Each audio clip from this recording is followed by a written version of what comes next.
ఏంటి నాన్న? మిమ్మల్ని మోసం చేశానమ్మా, మీ నమ్మకాన్ని చంపేశాను. ఇప్పుడు ఎందుకు నాన్న అవన్నీ? అది కాదమ్మా, నన్ను మోసం చేసి ఒక మనిషి సంతోషంగా ఉన్నాడు. మనిషికి చావు ఒకసారి వస్తుంది, కానీ నాకు 2 సార్లు వచ్చిందమ్మా. ఒకటి, బావ దగ్గర నా నమ్మకం చచ్చిపోయింది.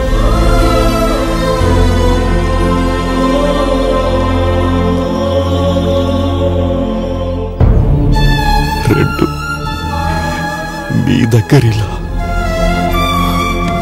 బాబు, రాజా,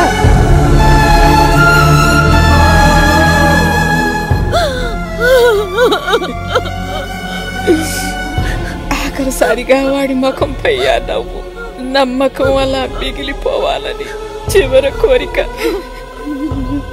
నవ్వు వాడిపోయింది, నమ్మకం మిగిలిపోయింది. ఆడి చనిపోయి ఉండొచ్చు, ఆడి నమ్మకమే బతకాలనుకున్నాడు, కుదరలేదు. ఇదంతా నీకెందుకులే చెప్పాలనుకున్నాము, కానీ చెప్పాల్సిన అవసరము సందర్భం వచ్చాయి కాబట్టి చెప్తున్నాను. నువ్వు రామరాజు మీద పగ తీర్చుకుంటావని చెప్పట్లేదు. మహాలక్ష్మి నీ మరదలు, తన మీద నీకు హక్కుంది. రామరాజుకు నీ మీద చేయి చేసుకునే హక్కు లేదు. అయినా నా ఎర్రిగాని ఇదంతా చెప్పినా జరిగిన దాని గురించి ఆలోచించేంత వయసు, పట్టించుకునే అంత టైము 2 లేవు గదా నీకు. దొరబాబు బయటికెళ్తాడేమోనమ్మా, ఎప్పుడు తిన్నాడో ఏమో. వీడికి కొంచెం అన్నం పెట్టమ్మా.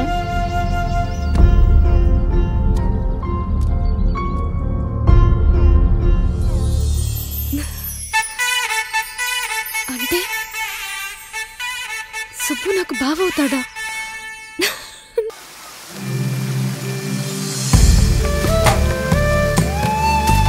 సుబ్బు ఇలా ఉంటే బాగుండవురా.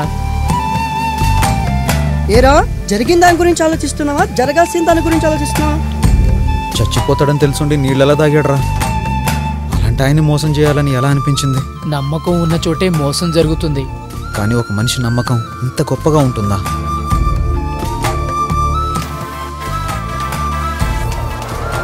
ఎవర్రా సుబ్బు? గంగాధరంగాడా? గంగాధరంగాడి టార్చర్ ఎక్కువైపోయిందిరా బాబు.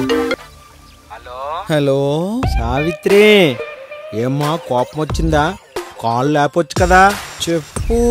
నాకొచ్చింది కోపం. అప్పుడేమో 10 ఏళ్ళకి 10 ఉంగరాలు ఉండేవి, ఇప్పుడేమో అటోటి ఇటోటే మిగిలింది. బడ్డీ కొట్టేమో బజార్ అయిపోయింది. కాదు బంగారం, అయినా మనిద్దరం ఒక్కసారైనా కలవలేదు. ఏదేమైనా ఇవాళ తేలిపోవాలి. పీకల వరకు మునిగాక ఇంకేం తేలుతాం? ఇంటాయన లేడు రారా బాబు అంటే సొంత ఇంటాయనా అద్దింటాయనా అని అడిగాడంట నీలాంటోడు. పని చూసుకోమంటే పనికి మాలిన విషయాలు మాట్లాడతావు. వచ్చేయమంటావా? ఇప్పుడు చెప్తానా?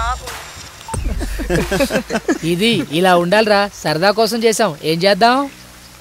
సంపేద్దాం. సావిత్రి క్యారెక్టర్ కి శుభం కార్డు పడిపోతుంది.